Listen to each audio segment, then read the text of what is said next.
아침 하나님과 함께 누리는 하늘의 양식 오늘 만나.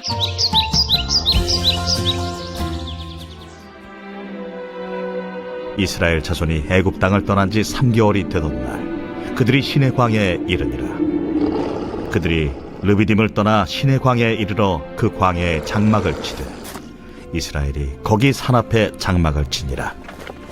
모세가 하나님 앞에 올라가니 여호와께서 산에서 그를 불러 말씀하시되 너는 이같이 야곱의 집에 말하고 이스라엘 자손들에게 말하라.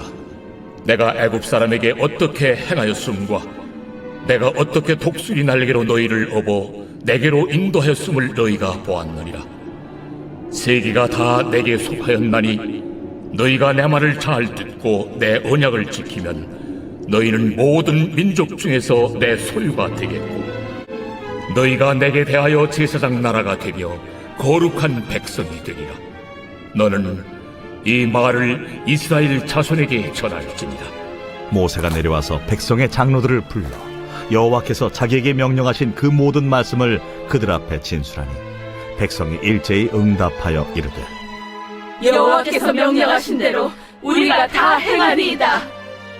모세가 백성의 말을 여호와께 전하매 여호와께서 모세에게 이르시되 내가 빽빽한 구름 가운데서 네게 임함은 내가 너와 말하는 것을 백성들이 듣게 하며 또한 너를 영영히 믿게 하려 함이니라. 모세가 백성의 말을 여호와께 아뢰었으므로 여호와께서 모세에게 이르시되 너는 백성에게로 와서 오늘과 내일 그들을 성결하게 하며 그들에게 옷을 빨게 하고 준비하게 하여 셋째 날을 기다리게 하라. 이는 셋째 날에 나 여호와가 온 백성의 목전에서 시내산에 강림할 것이니 너는 백성을 위하여 주위의 경계를 정하고 이르기를 너희는 삼가 산에 오르거나 그 경계를 침범하지 말지니 산을 침범하는 자는 반드시 죽임을 당할 것이라. 그런 자에게는 손을 대지 말고 돌로 쳐 죽이거나 화살로 쏘아 죽여야 하리니 짐승이나 사람을 막론하고 살아남지 못하리라 하고 나팔을 길게 불거든 산 앞에 이를 것이니라 하라. 오늘 본문을 통해 우리는 이스라엘 역사에 있어서 중요한 사건인 시내산 언약을 바라보게 됩니다. 오늘 말씀에 보면 하나님께서 이스라엘에게 너희가 내 언약을 지키면 내 소유가 되고 제사장 나라가 되며 거룩한 백성이 되리라고 말씀하고 있습니다. 우리는 여기서 이해하기 어려운 지점을 바라보게 되는데 하나님이 우리의 조건을 보고 구원해 주신다라는 생각이 듭니다. 종교개혁 시대에 오직 은혜로 말미암아 의롭다함을 받는다고 했는데 오늘 본문은 너희가 이렇게 하면 의롭다함을 얻는다라고 느껴지기 때문에 그렇습니다. 하지만 그렇지 않습니다. 신약과 구약은 동일하게 하나님의 은혜의 관점에서 보아야 합니다. 왜냐하면 출애굽기 19장은 이스라엘 백성이 애굽의 포로 전에 주신 말씀이 아니라 이미 포로 생활과 홍해를 건너고 난 뒤에 주신 하나님의 말씀이기 때문에 그렇습니다. 그러니까 너희가 이미 하나님의 선택을 받았고 구원을 받은 후에 삶에 대한 이야기를 하고 있다라는 것입니다. 즉 구원받기 위해 이 말씀을 주신 것이 아니라 구원받은 이후의 삶에 대한 이야기를 하고 있다라는 것입니다. 너희가 구원받았으니 이제 하나님의 자녀로 하나님의 백성으로 이렇게 살라고 말하고 있는 것입니다. 그리고 하나님이 그 이후에 우리가 살아가야 할 10가지 말씀을 주시는데 그것이 십계명입니다. 그러니까 하나님의 계명이라는 것은 우리가 구원받기 위해 지키는 것이 아니라 구원받은 자들이 어떻게 살아가야 하는지를 우리에게 알려주고 있는 것이라는 것입니다. 많은 청교도들은 시내산 언약을 결혼 언약이라고 표현하였습니다.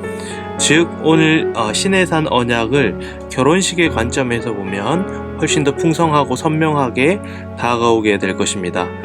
바로 모세가 주례자가 되어서 하나님과 백성들 사이에 왔다 갔다 의견을 교환하며 결혼식이 진행되고 있는 이미지라는 것입니다.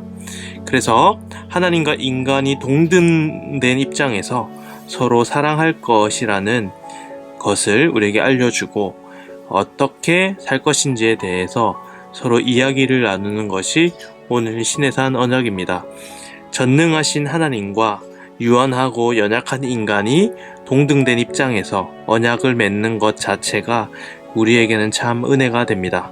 이것을 보면 하나님이 인간에게 얼마나 많은 자비와 사랑을 베푸시는지를 알게 됩니다.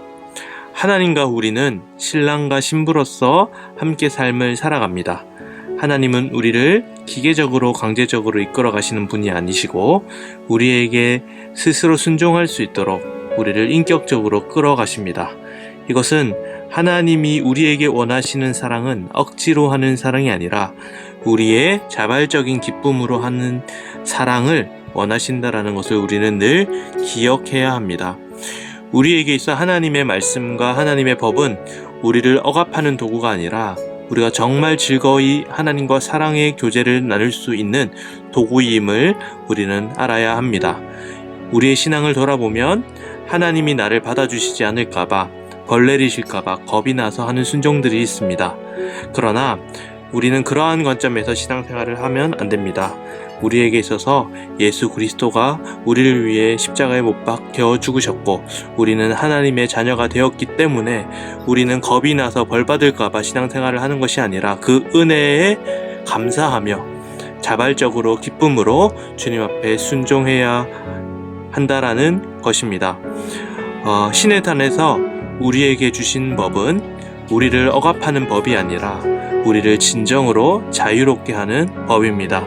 주님을 사랑하기 때문에 주의 말씀을 순종하며 살아가는 여러분들의 삶이 되기를 소망합니다.